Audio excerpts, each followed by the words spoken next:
wale watanikoma.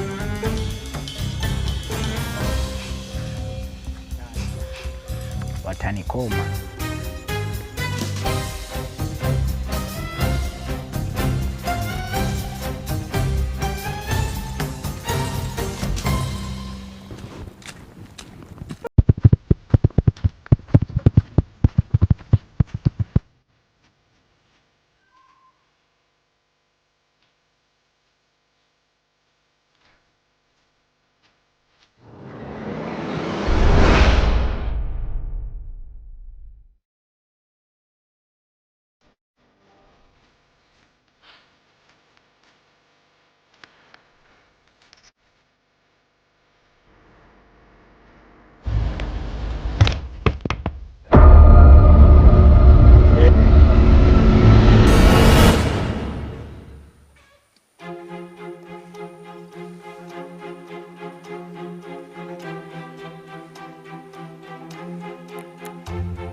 Mwanangu. Nimefika salama, sema Mungu amekutana vitu vya ajabu sana ujue huko. Ndugu yangu haya ndio zoe. Mimi nimefika akisheni. Nimevuliwa kofia na ndio nilivua simjui nani. Ndugu yangu. Haijakaa kidogo. Ikapita ndoo. Mmenikimbiza kweli ile ndoo. Sisi ndio inanichanganya kweli. Hizo ndugu yangu kama ndugu yangu haya ndio matatizo ya kijijini inabidi uyazoee. Mimi nimefika akisheni. Nimevuliwa kofia na ndio nilivua simjui nani. Ndugu yangu. Haijakaa kidogo. Ikapita ndoo. Mmenikimbiza kweli ile ndoo. Sisi ndio inanichanganya kweli. Hizo ndugu yangu kama hiyo ni ndoo, yani matatizo hapa kijijini kwetu. Ndio. Yani ile ndoo huwa inapita kwa siku lisaa. Kwa hiyo ndugu yangu ni mambo ya kijiji tu hapa, usishangae sana. Sema tu kuna sehemu wewe inapita mbili kupeleke ukaicheki. Ili uombe msamaha maana ndugu yangu ushazingua hapa. Wapi nitapata tena? Kule nilipotokea au wapi? Yaani kuna sehemu moja hivyo inapita. Ila mbidi usubirie lisaa ndo inapita. Mpaka hapa ndugu yangu ushazingua. Yaani bila hivyo atakukuta makubwa sana ndugu yangu. Sasa mwanangu hapa tena mimi sina hata muda kukaa. Naomba tu unisaidie. Mimi nipate ile ndoni, mimi niombe huo msamaha tu basi. Maana mambo mengine yaishi.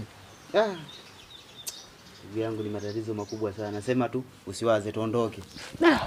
Naondoka umenisaidia kweli hapo.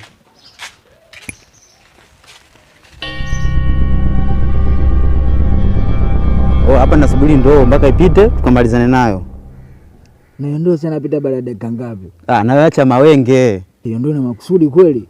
Au ndio nataka mimi niponze? Wewe tulia, kuna kitu kinakuja.